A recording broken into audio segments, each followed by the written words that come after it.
La Cruz Roja Mexicana, símbolo de ayuda y esperanza, ha sido testigo de incontables tragedias y emergencias. Pero, entre el caos y la lucha por salvar vidas, hay historias que no aparecen en los reportes oficiales, relatos de sombras que aparecen en las ambulancias, voces que llaman en la oscuridad y experiencias que desafían toda lógica. En el límite entre la vida y la muerte, los paramédicos y voluntarios enfrentan algo más que el peligro físico. Hoy te contaré relatos de horror reales ocurridos en la Cruz Roja Mexicana, historias que revelan que, a veces, lo más aterrador no son las heridas que ves, sino lo que acecha en el silencio. Prepárate para escuchar el lado más oscuro de una labor que nunca descansa.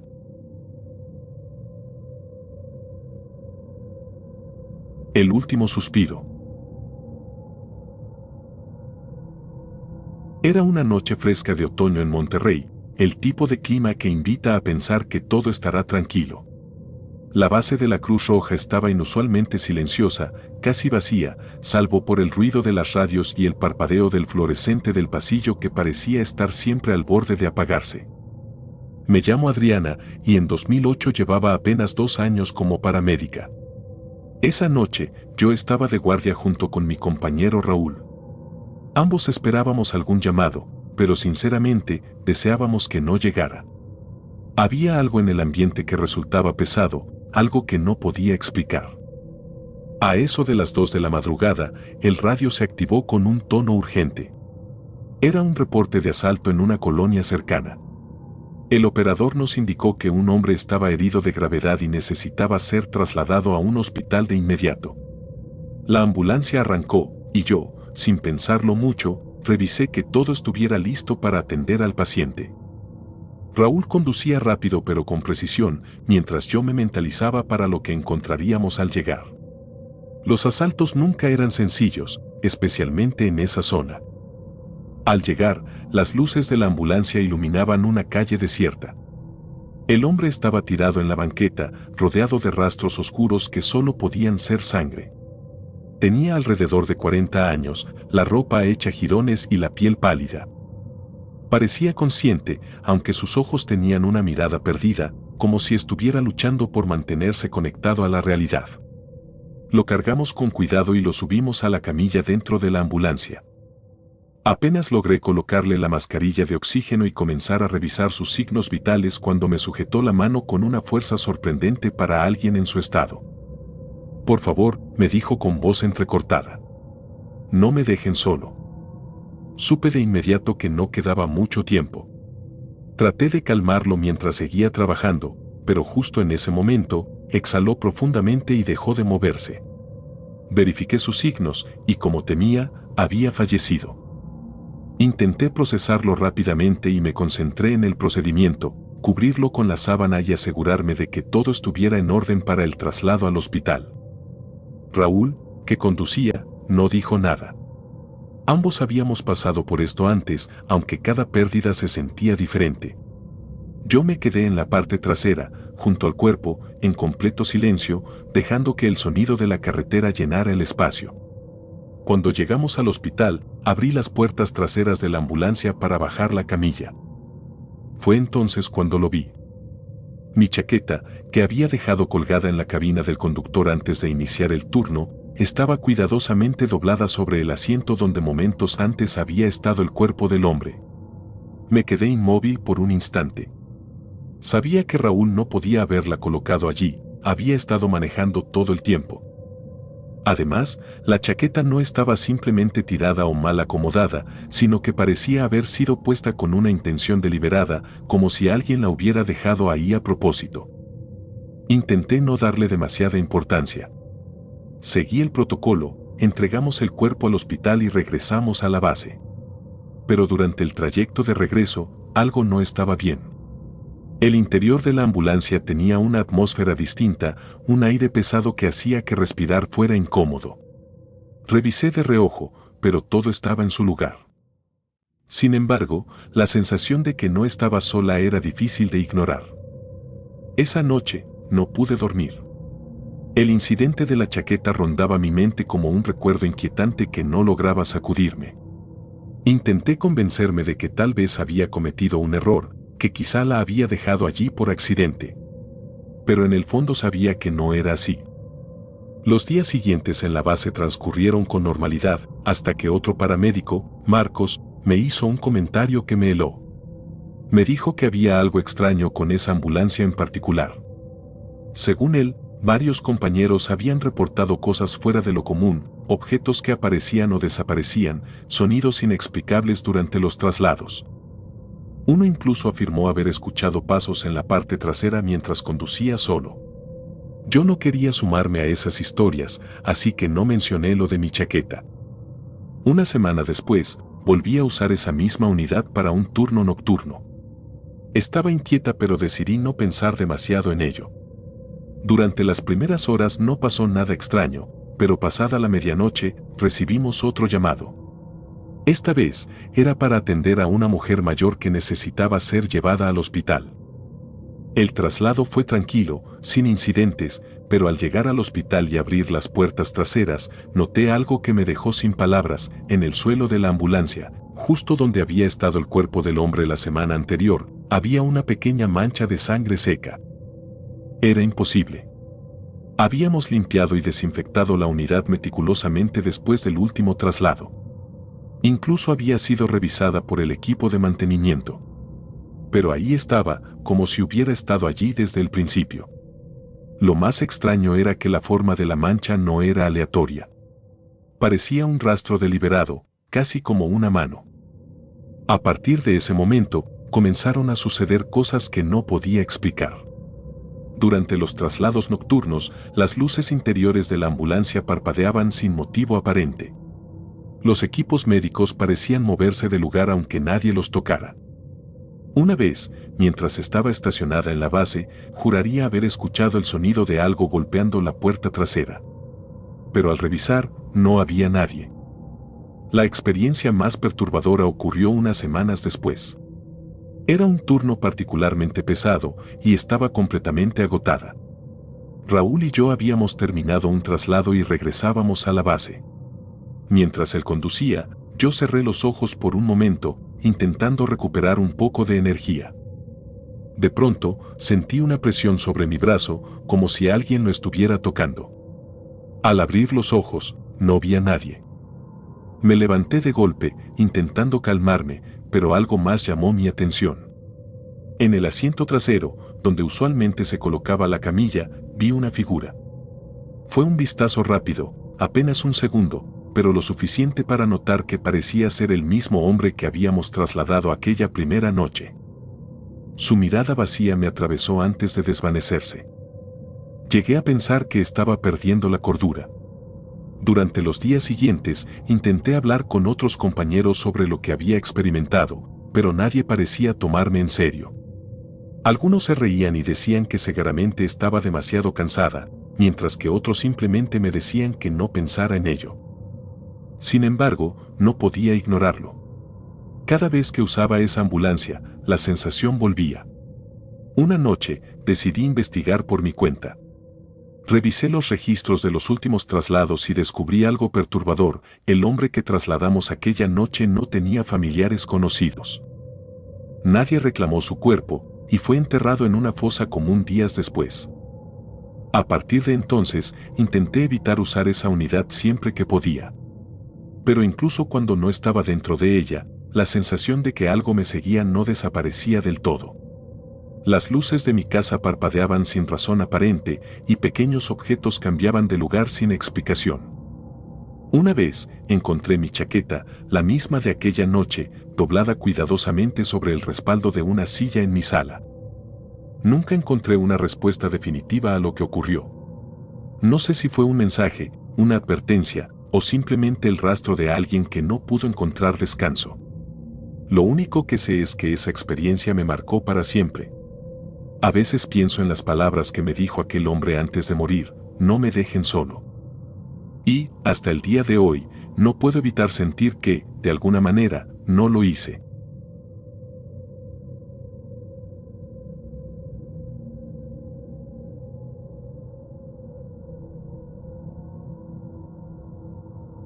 El paciente con los ojos vacíos. El terror no siempre te golpea de inmediato. A veces se arrastra lentamente, como un veneno que no notas hasta que ya es demasiado tarde. Lo que ocurrió en 2014, cuando trabajaba en la Cruz Roja de Chiapas, es el ejemplo perfecto.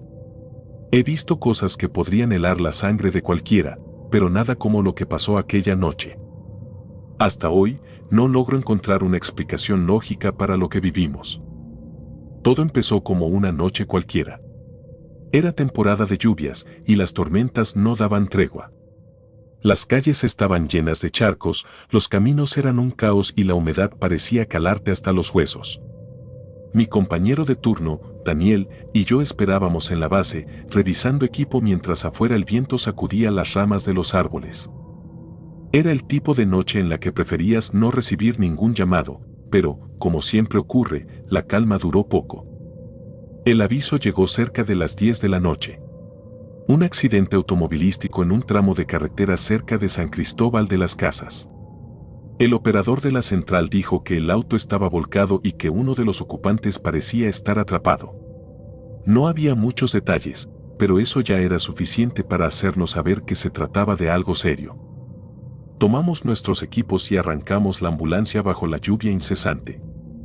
El trayecto al lugar del accidente no fue fácil. La carretera estaba cubierta de agua y la niebla se mezclaba con la lluvia, limitando nuestra visibilidad. Mientras avanzábamos, la sensación de aislamiento crecía. No había luces de casas ni señales de otros vehículos en el camino, solo la oscuridad que parecía engullirnos a medida que nos adentrábamos en la montaña. Cuando llegamos, las luces de la ambulancia iluminaron el escenario del accidente.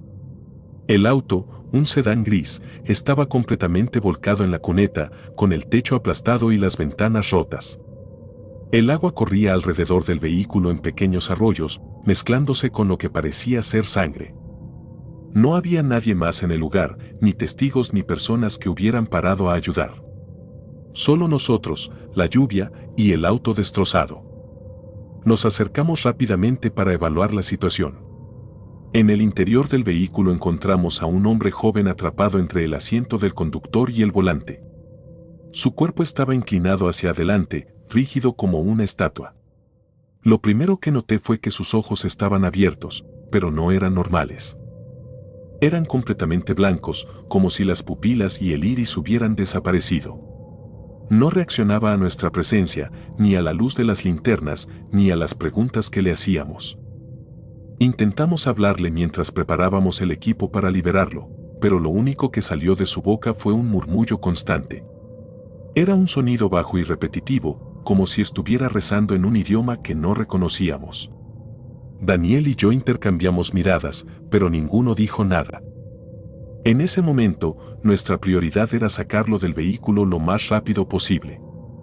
Trabajamos bajo la lluvia, luchando contra el metal retorcido para liberarlo. Cada vez que tratábamos de moverlo, el murmullo parecía intensificarse, como si algo en él reaccionara al esfuerzo que hacíamos. Finalmente, logramos sacarlo y lo subimos a la camilla. Su cuerpo seguía completamente rígido, como si estuviera congelado en esa posición. El murmullo no se detenía, y aunque intenté ignorarlo, algo en esos sonidos me ponía nervioso. Era como si no vinieran de él, sino de algún lugar más profundo. Durante el trayecto al hospital, el ambiente dentro de la ambulancia era tenso. El murmullo continuaba, ininterrumpido, mientras la lluvia golpeaba el techo con fuerza. Intenté monitorear sus signos vitales, pero nada tenía sentido. Su pulso era irregular, su respiración era superficial, y su piel estaba fría como el mármol. Todo en él parecía estar al borde del colapso, pero aún así seguía murmurando. Cuando llegamos al hospital, el personal médico nos estaba esperando. Ayudamos a trasladarlo a una camilla, y mientras lo llevaban a la sala de emergencias, el murmullo cesó de repente. Fue como si alguien hubiera apagado un interruptor. El cambio fue tan abrupto que me dejó inmóvil por un segundo. Miré a Daniel, pero él evitó mi mirada, como si también hubiera notado lo extraño del momento.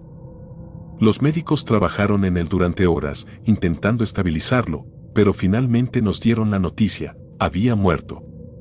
Lo más desconcertante fue lo que el médico a cargo nos dijo después. No había ninguna causa aparente para su muerte. No había lesiones graves, no había hemorragias internas, nada que justificara el estado en el que lo encontramos. Era como si su cuerpo simplemente hubiera decidido dejar de funcionar. No pude evitar pensar en los ojos blancos, en el murmullo, en la rigidez imposible de su cuerpo. Pero lo que más me inquietó fue lo que uno de los doctores comentó casi al pasar: es un caso inexplicable. Suena ridículo, pero parece que estaba vacío. Intenté dejar atrás lo ocurrido, pero durante los días siguientes no pude sacarme de la cabeza lo que habíamos visto. Busqué información sobre el accidente, sobre el hombre, sobre cualquier cosa que pudiera darme una pista, pero no encontré nada. Nadie reclamó el cuerpo y el auto no estaba registrado a su nombre. Era como si no existiera, como si hubiera aparecido de la nada solo para morir esa noche. Lo peor vino después. En las semanas siguientes empecé a notar cosas extrañas durante los turnos nocturnos. A veces, mientras conducía por carreteras solitarias, sentía que algo me observaba desde los espejos retrovisores. Otras veces, en la base, escuchaba un murmullo bajo, constante, que parecía venir de ningún lugar en particular. Nunca encontré una explicación para esas cosas, pero cada vez que ocurrían, mi mente volvía a la noche del accidente. Un día, mientras revisaba el equipo en la ambulancia, encontré algo que me dejó paralizado. En una esquina de la camilla, grabado en el metal, había un símbolo que no reconocí. Parecía un círculo rodeado de líneas y puntos, como un dibujo antiguo o un sello. No estaba allí antes, de eso estoy seguro, pero no sabía cómo había llegado. Intenté limpiarlo, pero no se borraba. Era como si hubiera sido quemado en el metal. Desde entonces, cada vez que entro a una ambulancia, no puedo evitar sentir una sensación extraña, como si algo invisible me estuviera acompañando. Y aunque he intentado encontrar explicaciones lógicas para lo que ocurrió aquella noche, no puedo evitar preguntarme, ¿qué era realmente el hombre de los ojos blancos? ¿Y qué fue lo que trajimos con nosotros en esa ambulancia? Hasta el día de hoy, no tengo respuestas. Solo tengo la certeza de que esa noche algo más que un accidente ocurrió en aquella carretera. Algo que nunca debimos haber visto, algo que tal vez nunca debió estar aquí.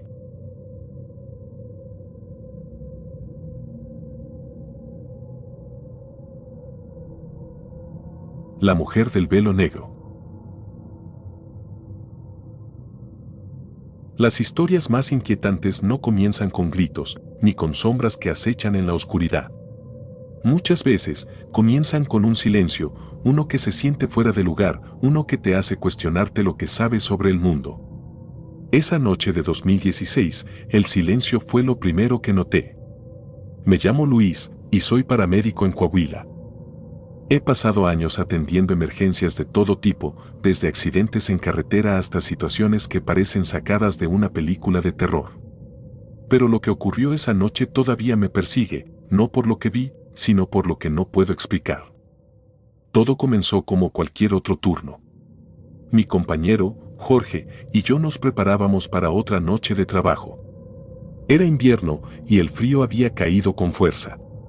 Las carreteras estaban desiertas y la helada hacía que cada paso en el pavimento resonara más de lo habitual.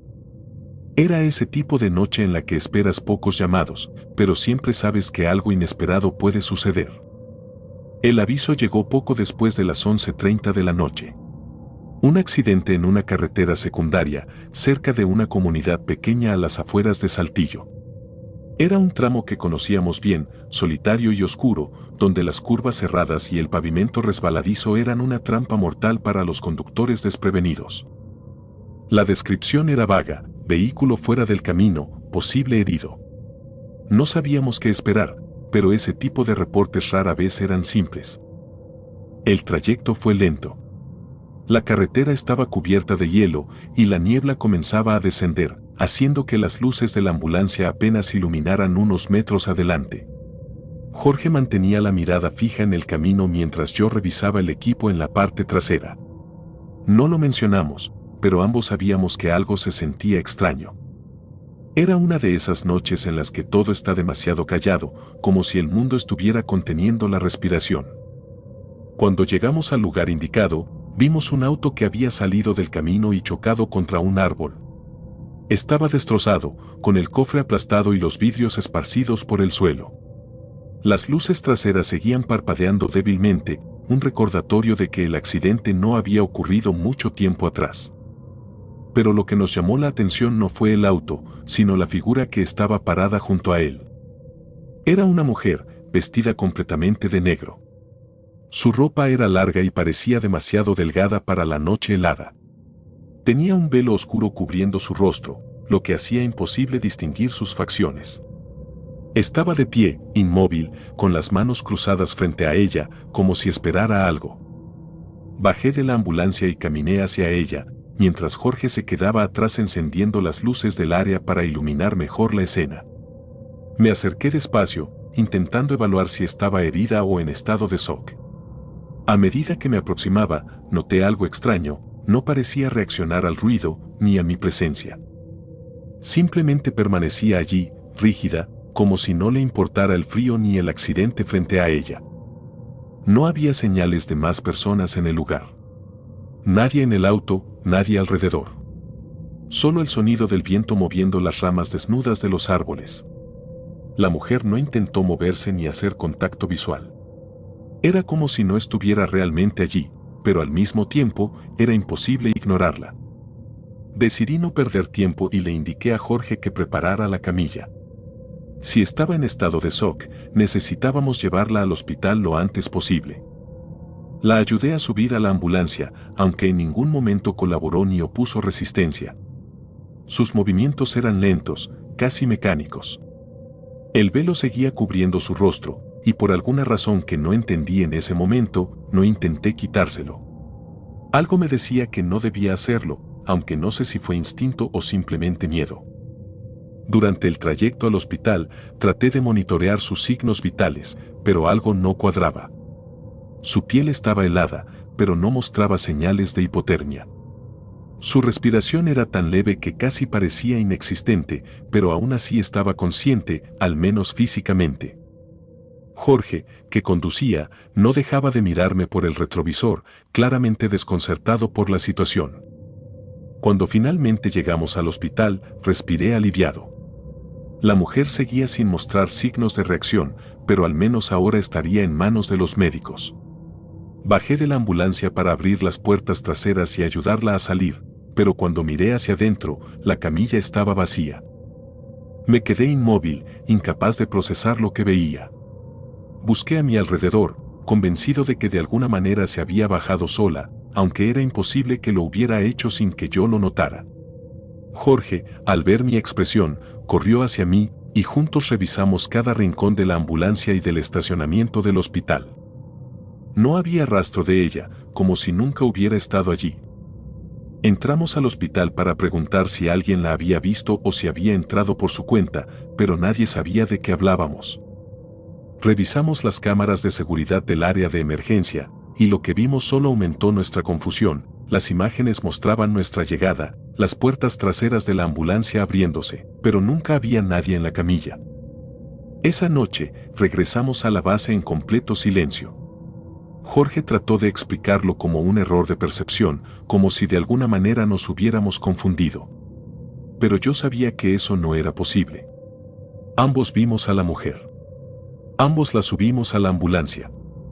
Ambos sentimos su presencia durante todo el trayecto. En los días siguientes, intenté buscar información sobre la carretera donde ocurrió el accidente. Descubrí que era conocida entre los lugareños por ser un lugar maldito.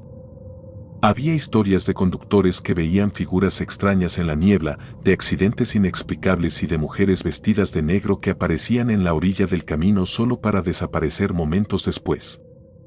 Una de las historias llamó particularmente mi atención. Según los relatos, años atrás, una mujer había perdido la vida en un accidente en ese mismo tramo de carretera. Dicen que viajaba sola de regreso a su pueblo después de haber enterrado a su hijo. Nadie sabe exactamente cómo ocurrió el accidente, pero su cuerpo fue encontrado a varios metros del vehículo, vestido con ropa negra de luto. Desde entonces, muchos aseguran haberla visto caminando por la carretera, buscando ayuda que nunca llega. No sé si lo que encontramos esa noche fue a esa mujer o algo completamente distinto, pero una cosa es segura, no era alguien común. Desde entonces, cada vez que me toca un turno nocturno y conduzco por esa carretera, no puedo evitar mirar de reojo a los árboles que bordean el camino. En ocasiones, me parece ver una figura entre las sombras, inmóvil, como si esperara a que alguien la recogiera de nuevo. Nunca he vuelto a hablar de esto con Jorge, ni con nadie más. Pero cada vez que entro a la ambulancia, no puedo evitar recordar aquella noche y pensar en la mujer de negro. Porque, aunque nunca la volvimos a ver, algo me dice que ella sigue allí, esperando, en silencio, a que alguien la lleve a un lugar al que nunca podrá llegar.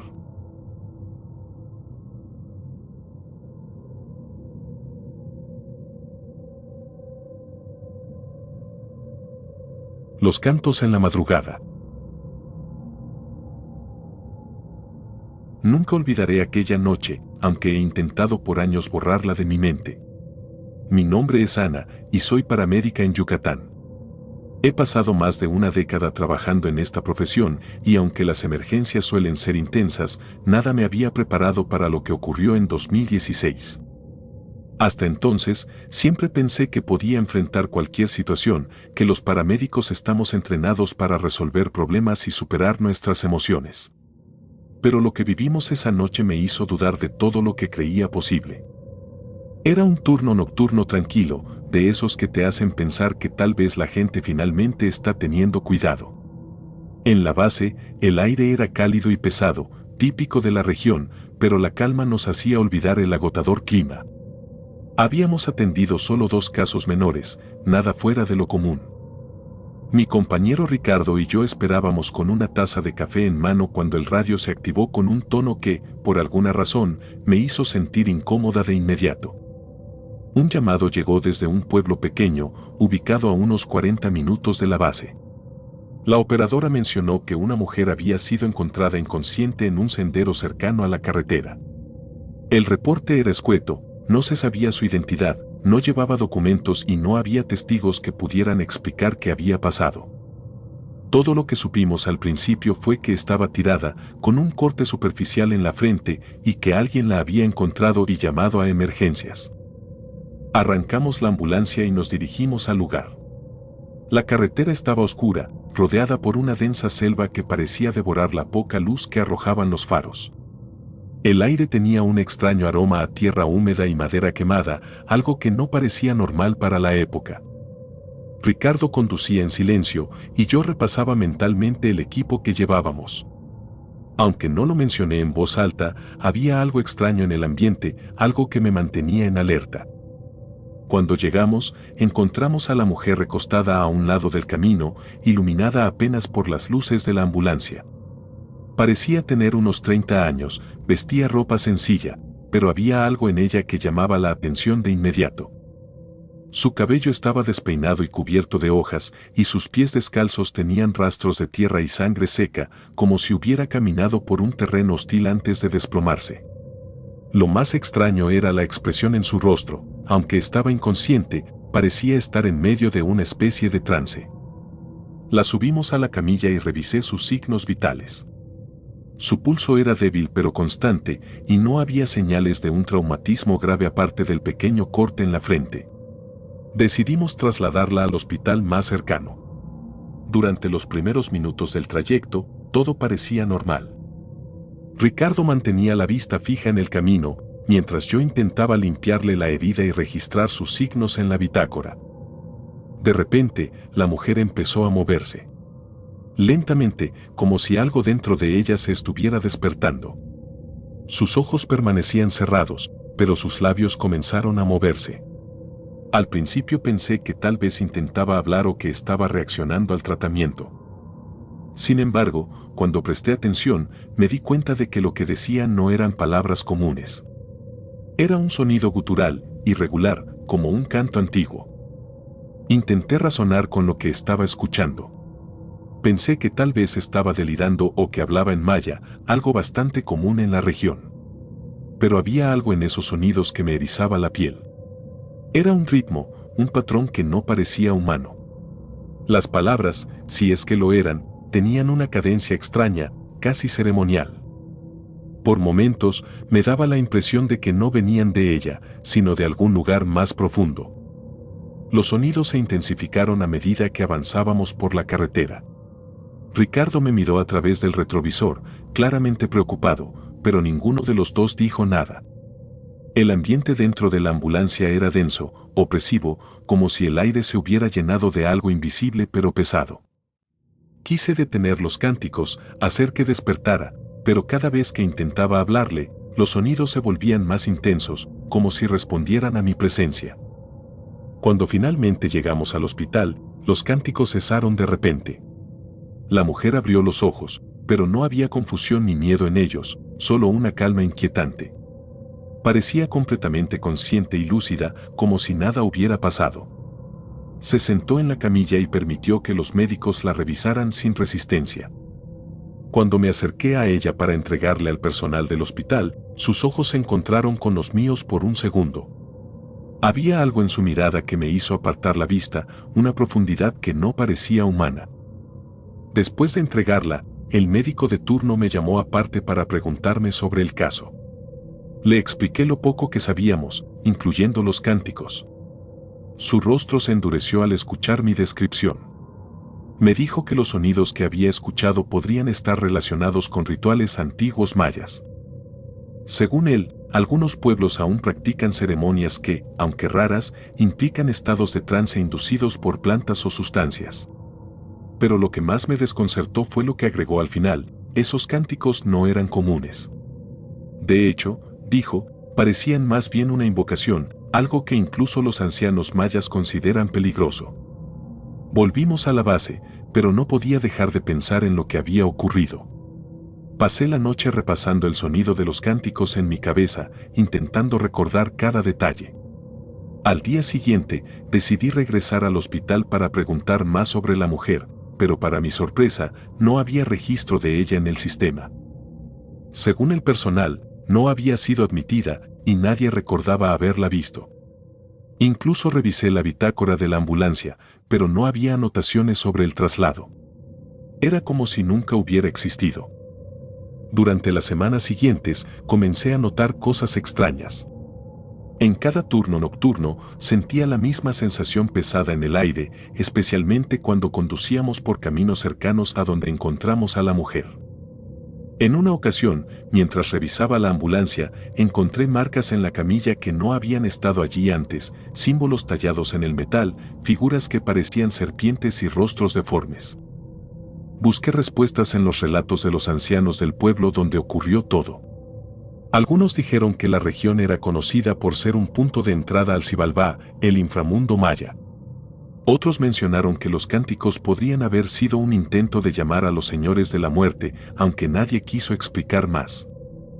Hasta el día de hoy, no sé qué ocurrió realmente esa noche. Algunos días, pienso que la mujer fue solo una persona en un trance extraño, alguien que se perdió en los rituales de una cultura antigua. Pero otras noches, especialmente cuando conduzco sola por las carreteras de Yucatán, no puedo evitar pensar que tal vez llevamos algo más en nuestra ambulancia. Algo que no pertenece a este mundo.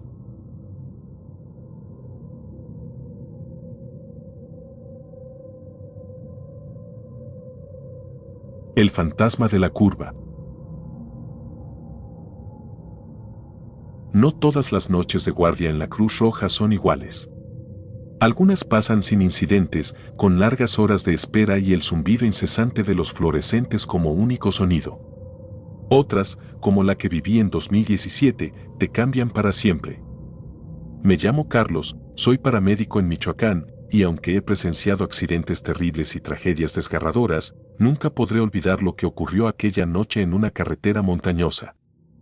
Eran cerca de las 10 de la noche, y el aire fresco de las montañas comenzaba a convertirse en una niebla espesa que dificultaba la visibilidad.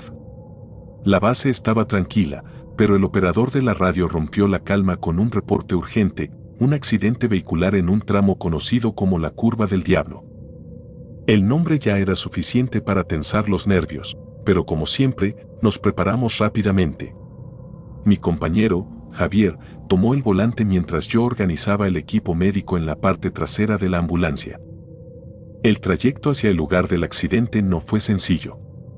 La carretera era estrecha, serpenteante y, con la niebla cubriendo todo a nuestro alrededor, apenas podíamos distinguir los límites del camino. Las luces de la ambulancia se reflejaban en la bruma, creando sombras difusas que parecían moverse entre los árboles. La sensación de aislamiento era absoluta, como si estuviéramos entrando en un lugar olvidado por el tiempo. A unos pocos kilómetros de llegar al punto indicado, vimos una figura en la distancia, justo en el borde del camino. Era un hombre que agitaba los brazos, intentando llamar nuestra atención. Vestía un uniforme de la Cruz Roja, pero algo en él parecía extraño, anticuado. Su camisa estaba desgastada y la insignia en el pecho parecía más antigua que la que usamos actualmente. Pensé que tal vez era un voluntario de otra base que había llegado antes que nosotros. Javier detuvo la ambulancia y bajamos rápidamente.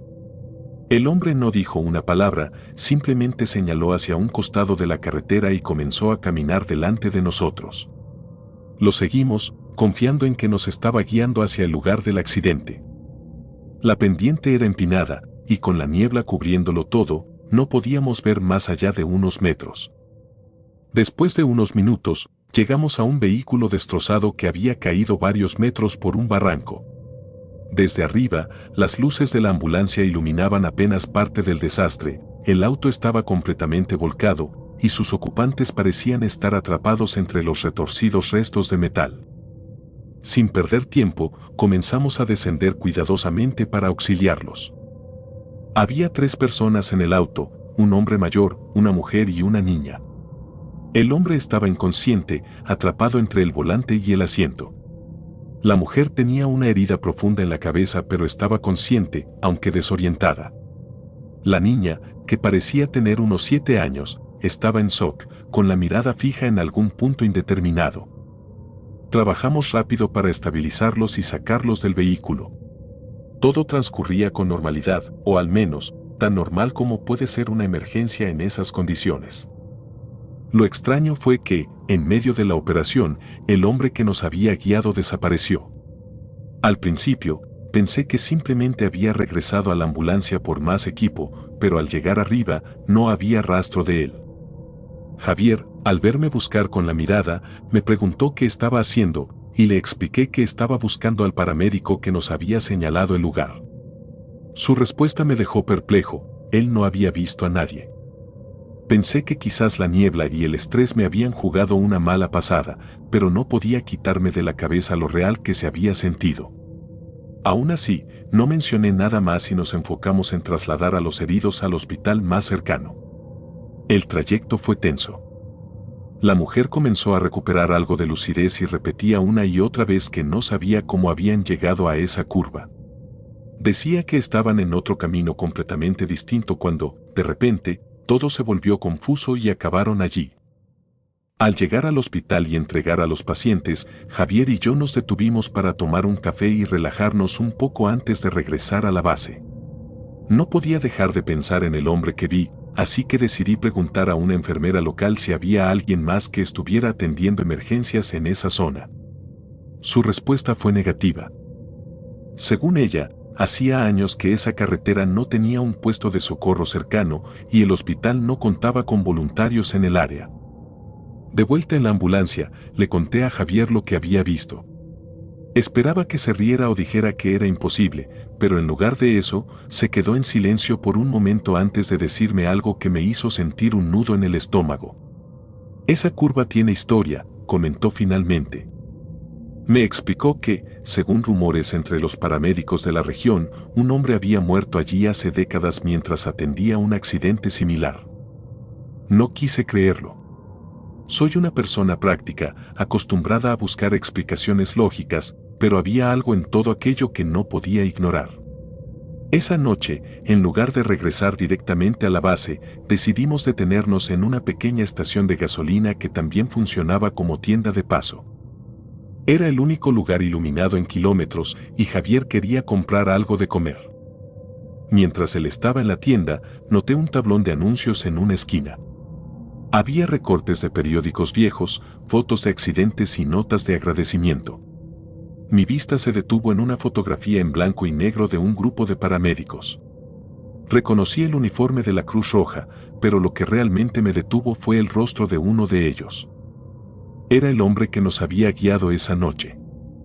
El recorte explicaba que era un paramédico llamado Miguel Torres, quien había perdido la vida en un accidente mientras intentaba rescatar a los ocupantes de un vehículo que había caído en el mismo barranco donde nosotros habíamos estado. Según la nota, había muerto al ser atropellado por otro auto en la niebla mientras trataba de detener el tráfico. No dije nada a Javier cuando volvió al auto. No sabía cómo explicarle lo que acababa de ver. Guardé silencio durante todo el trayecto de regreso a la base, pero mi mente no dejaba de darle vueltas. ¿Habíamos sido guiados por alguien que ya no estaba entre los vivos? ¿Era posible que Miguel Torres continuara atendiendo emergencias en esa carretera décadas después de su muerte? En los días siguientes, investigué más sobre la historia de esa curva. Encontré múltiples relatos de personas que afirmaban haber visto a un hombre con uniforme de la Cruz Roja en las noches de niebla, guiándolos lejos del peligro o ayudándolos a encontrar a las víctimas de accidentes. Algunos incluso decían que lo habían visto en el retrovisor, sentado en la parte trasera de sus autos, solo para desaparecer cuando intentaban hablarle. Desde entonces, no he vuelto a esa carretera. Cada vez que escucho un reporte de un accidente en la Curva del Diablo, siento un peso en el pecho y me vienen a la mente las palabras del recorte, un héroe que dio su vida por los demás. Quizás, de alguna forma, Miguel Torres nunca dejó de hacerlo.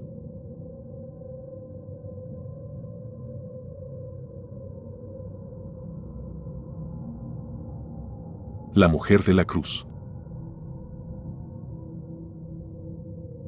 Hay cosas que te marcan en esta vida, eventos que intentas enterrar en lo más profundo de tu mente, pero que siempre regresan cuando menos lo esperas. Mi nombre es José y soy paramédico en Oaxaca. He trabajado durante años atendiendo emergencias y puedo decir que he visto de todo, accidentes trágicos, enfermedades repentinas, hasta escenas que parecen sacadas de pesadillas.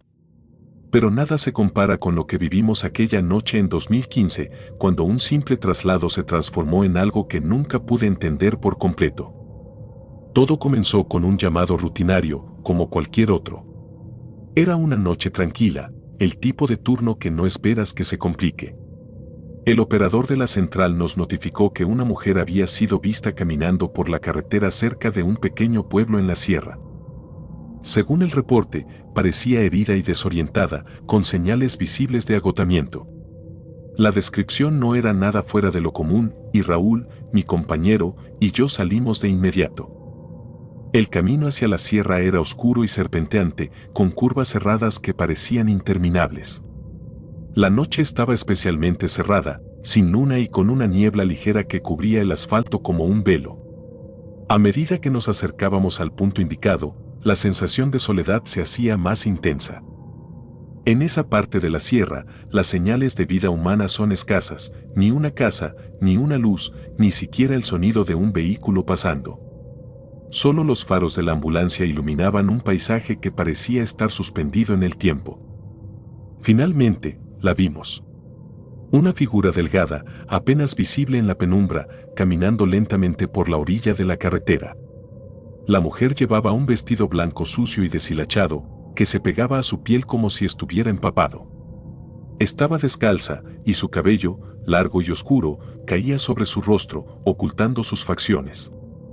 Lo que más llamó mi atención fue el objeto que sostenía en las manos, una pequeña cruz de madera, vieja y desgastada, como si hubiera sido tallada a mano hace mucho tiempo. Detuvimos la ambulancia y nos acercamos con cautela. La mujer no mostró reacción alguna. No intentó moverse, ni siquiera levantó la cabeza cuando le hablamos. Caminaba como si estuviera en trance, completamente ajena a nuestra presencia. Cuando me acerqué para tocar su hombro y detenerla, sentí algo extraño, algo que no sabría cómo describir con exactitud. Su piel estaba fría, pero no era solo eso.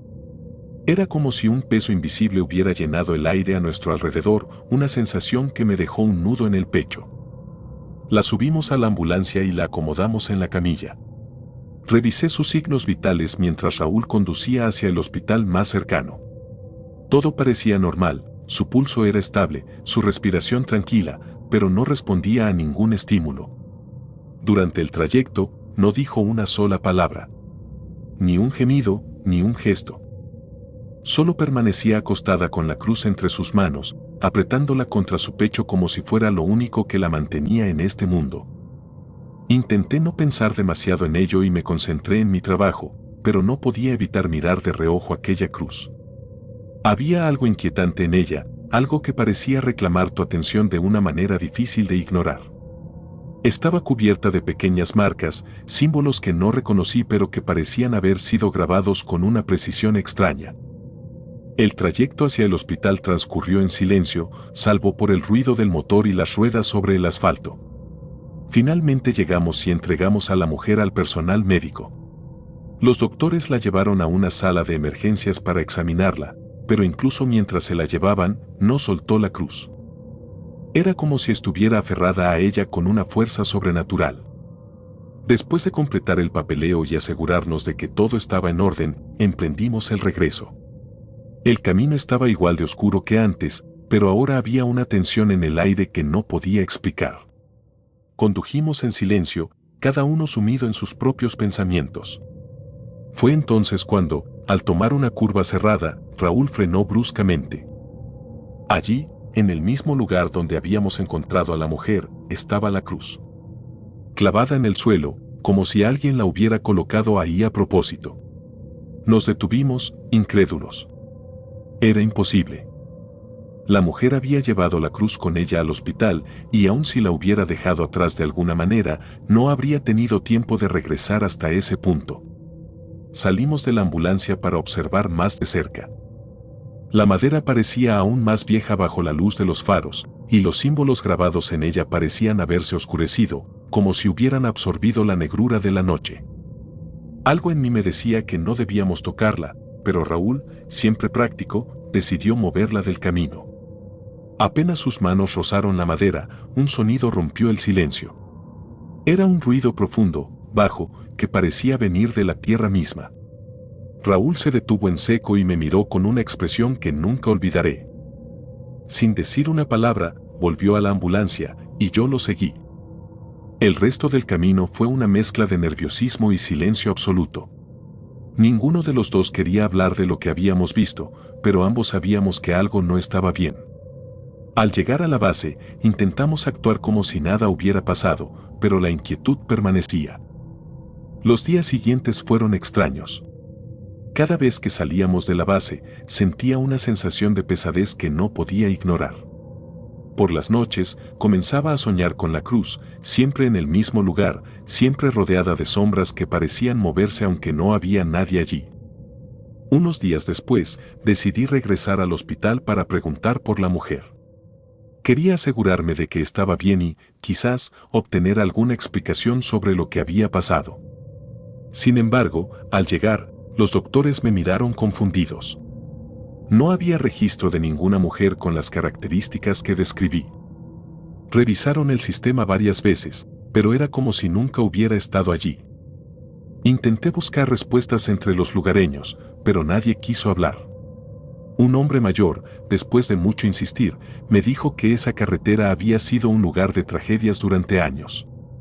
Según él, la cruz marcaba el sitio donde, décadas atrás, una familia entera había muerto en un accidente. Desde entonces, dijo, era común que los viajeros reportaran ver figuras caminando por la carretera, siempre con una cruz en las manos. No volví a pasar por ese camino. No volví a buscar más respuestas. Pero cada vez que pienso en esa noche, no puedo evitar sentir que, de alguna manera, seguimos algo que no debimos haber seguido. Y aunque intento convencerme de que fue solo una coincidencia, no puedo ignorar el peso de lo que vimos. La cruz sigue ahí, en mi mente, clavada como un recuerdo que se niega a desaparecer.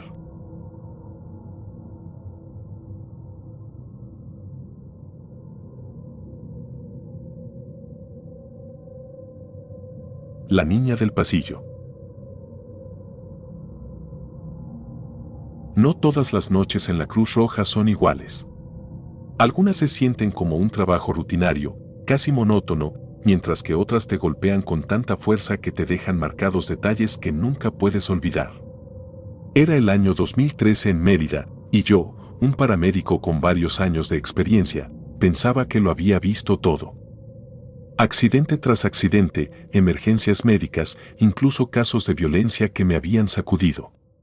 Pero lo que ocurrió aquella noche en un hospital de la ciudad se quedó conmigo de una manera que nunca he podido explicar. El turno había sido agotador desde el inicio. La temporada de calor era especialmente dura en Yucatán y la humedad lo volvía todo más pesado. Entre una llamada y otra, el cansancio comenzaba a acumularse.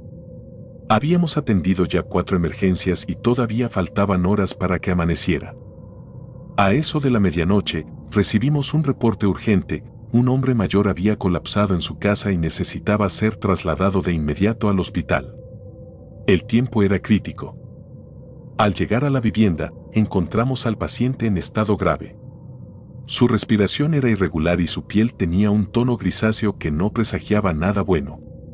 Hicimos lo mejor que pudimos para estabilizarlo en el camino, pero su estado era delicado. Las sirenas de la ambulancia rompían el silencio de la noche mientras nos dirigíamos al hospital, con la esperanza de que pudiéramos llegar a tiempo. Entramos al área de emergencias y todo parecía suceder en cámara lenta. Médicos y enfermeras corrían de un lado a otro, cada uno enfocado en salvar una vida. Nosotros nos movíamos rápido también, llevando al paciente en la camilla hacia una sala de atención. Pero fue entonces, justo al cruzar el pasillo principal, cuando algo llamó mi atención. Una figura pequeña estaba parada a un lado del pasillo, inmóvil.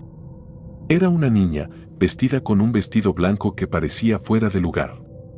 Su cabello estaba peinado en 2 trenzas y sus manos descansaban a los lados, sin moverse. Lo primero que pensé fue que estaba perdida. En medio de la actividad frenética del hospital, era fácil que un niño se separara de sus padres. Pero algo en su presencia me hizo dudar. Lo más extraño no fue verla allí, sino el hecho de que nadie más parecía notarla. El personal médico pasaba cerca de ella, pero no le dirigían una sola mirada. Mi compañero también caminaba delante de mí, enfocado en el traslado del paciente, como si la niña no existiera. Me quedé unos segundos observándola, tratando de entender lo que estaba viendo.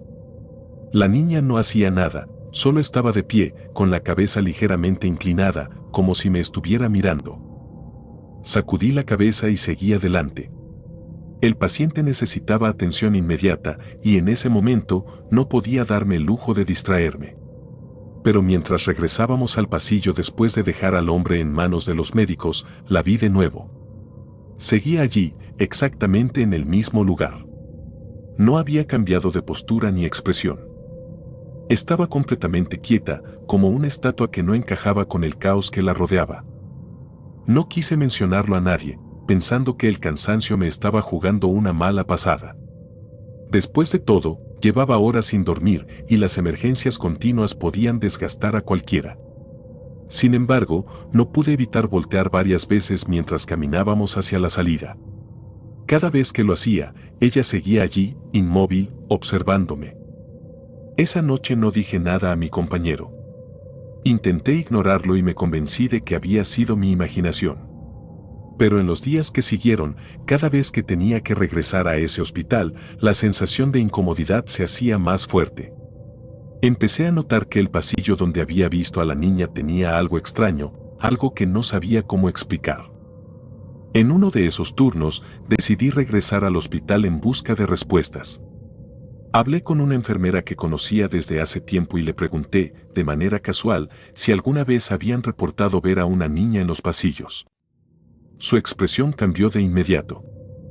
Sus ojos se movieron hacia el pasillo que yo mencionaba, como si ella misma supiera exactamente de qué estaba hablando. Me contó que no era la primera vez que alguien mencionaba haber visto algo extraño en ese lugar.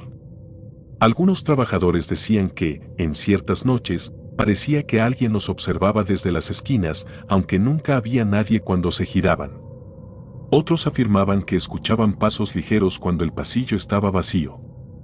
Lo que más me desconcertó fue que varias personas habían descrito a la misma niña, el vestido blanco, las trenzas, la postura inmóvil. Nadie sabía quién era o por qué estaba allí. Pero lo que sí sabían era que el pasillo donde yo la había visto tenía su propia historia. Según algunos relatos, años atrás, una niña pequeña había muerto en ese hospital mientras esperaba atención médica. Su familia era de una comunidad rural y no pudieron llegar a tiempo para salvarla. Desde entonces, quienes trabajan allí aseguran que su presencia todavía se siente. Después de escuchar eso, traté de evitar ese pasillo siempre que fuera posible. Pero a veces no había opción. Las emergencias nos llevaban de un lado a otro, y más de una vez me encontré cruzando ese mismo lugar, sintiendo que algo me vigilaba. Nunca volví a verla de frente, pero la sensación de su mirada siguió conmigo durante mucho tiempo.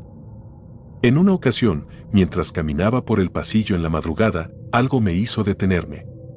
Había un frío inusual en el aire, a pesar de que el hospital siempre era cálido por el clima de Mérida. Miré de reojo hacia la esquina donde la había visto la primera vez, y aunque no había nadie allí, tuve la certeza de que no estaba solo. Lo que ocurrió en ese hospital me marcó de una manera que nunca pude explicar. No soy una persona que crea fácilmente en cosas fuera de lo común. Pero hay experiencias que te hacen cuestionar todo lo que crees saber sobre el mundo. Desde esa noche, evito cruzar ese pasillo siempre que puedo. Sin importar cuántos años pasen, no puedo olvidar la imagen de la niña de vestido blanco, parada allí, inmóvil, como si estuviera esperando algo que nunca llegó.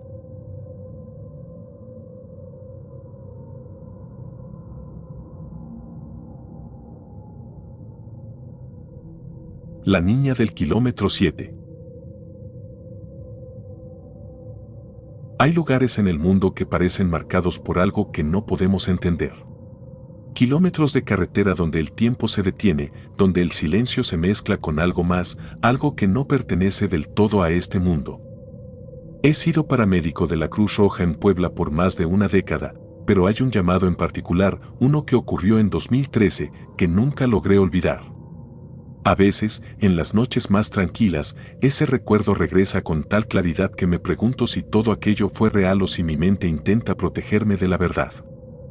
Era una noche lluviosa, de esas que convierten las carreteras en trampas resbaladizas y los cielos en un telón oscuro apenas iluminado por relámpagos.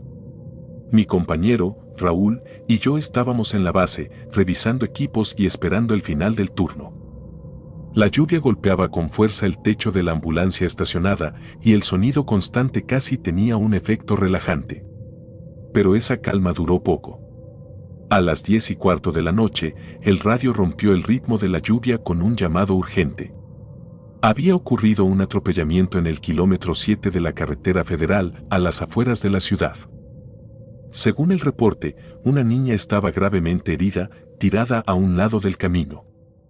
Raúl y yo arrancamos la ambulancia de inmediato. El trayecto no era largo, pero con la lluvia y las curvas de la carretera, tuvimos que ir con cuidado. La carretera federal es un tramo solitario, rodeado de campos vacíos y pequeños grupos de árboles que parecen salir de la nada. A esa hora, bajo esa tormenta, no había otros vehículos en la carretera, solo la luz intermitente de nuestras sirenas y el sonido constante de los limpiaparabrisas. Mientras avanzábamos, algo me incomodaba, aunque no podía precisar qué era. Tal vez era el hecho de que el reporte no venía acompañado de muchos detalles. Nadie mencionó un vehículo involucrado, ni testigos, ni siquiera quién había hecho el llamado. Cuando llegamos al kilómetro 7, redujimos la velocidad buscando señales del accidente.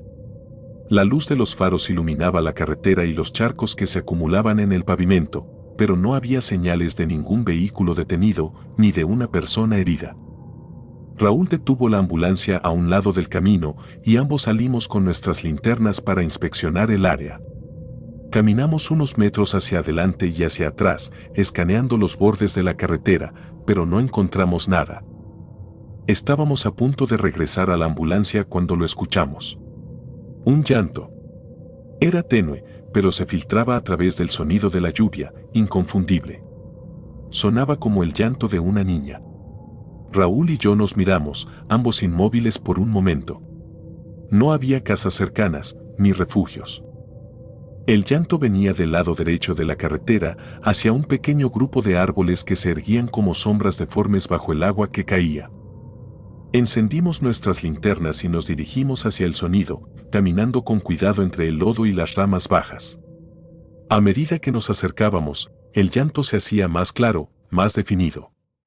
Había algo en su tono que no sabría describir, una mezcla de dolor, tristeza y algo más que no podía comprender. Mi instinto me decía que teníamos que encontrar a esa niña, que si estaba herida, cada segundo contaba. Finalmente, nuestras linternas iluminaron una figura pequeña, encorvada, empapada por la lluvia. Era una niña, no mayor de 9 años, con el cabello largo y oscuro pegado a su rostro. Llevaba un vestido blanco, completamente sucio y mojado. Estaba de pie, a unos metros de nosotros, mirando hacia el bosque, con las manos colgando a los lados. Su posición era extraña, inmóvil, como si no le afectara el frío o la lluvia. Caminé hacia ella, llamando su atención, pero no reaccionó. Raúl me siguió de cerca, ambos con las linternas apuntando hacia la figura. Algo en mí estaba completamente enfocado en la idea de ayudarla, pero otra parte, una más instintiva, me decía que algo no estaba bien. Aún así, me acerqué más. Cuando estaba a unos pocos pasos de ella, levanté la mano para tocarle el hombro. Fue en ese momento cuando ocurrió. La niña giró lentamente la cabeza hacia mí. No había enojo, miedo ni dolor en su rostro. Simplemente estaba ahí, mirándome con unos ojos vacíos, inexpresivos. No parecía estar viva, pero tampoco muerta. Antes de que pudiera reaccionar, la figura se desvaneció. No se movió, no corrió, simplemente dejó de estar allí. El impacto de lo que acababa de ocurrir me dejó paralizado. Raúl, que estaba detrás de mí, no dijo nada, pero su respiración acelerada me hizo entender que él también lo había visto. Ambos nos quedamos allí bajo la lluvia, sin saber qué hacer ni qué pensar. Miramos alrededor, buscando alguna señal de la niña, pero no había nada. Solo los árboles y el agua que caía implacable. Regresamos a la ambulancia en silencio. Raúl encendió el motor y condujo de vuelta a la base. Ninguno de los dos habló durante el trayecto. El ambiente dentro de la ambulancia era pesado, como si hubiéramos dejado algo atrás, algo que no debimos haber encontrado. Al día siguiente, no pude evitar buscar información sobre el kilómetro 7. Quería entender lo que había pasado, encontrar algún tipo de explicación. Lo que descubrí me dejó helado. Según relatos locales, hacía años, una niña había muerto atropellada en ese mismo tramo de carretera. Algunos decían que el conductor responsable nunca se detuvo, que la dejó allí para morir bajo la lluvia. Desde entonces, varios conductores y habitantes de la zona afirmaban haber visto a una niña con vestido blanco caminando cerca de la carretera o escuchado su llanto en las noches de tormenta. Desde ese día, evité pasar por ese tramo siempre que pude. Pero había algo que seguía sin dejarme en paz. Algunas noches, cuando la lluvia golpea fuerte contra las ventanas y cierro los ojos, puedo escuchar ese mismo llanto, lejano, como si me siguiera donde sea que vaya. No sé qué fue lo que vimos esa noche en el kilómetro 7. Lo único que sé es que no era algo que perteneciera al mundo que conocemos. Y aún me pregunto si de alguna manera, al intentar ayudar, nos adentramos en un lugar del que nunca debimos formar parte.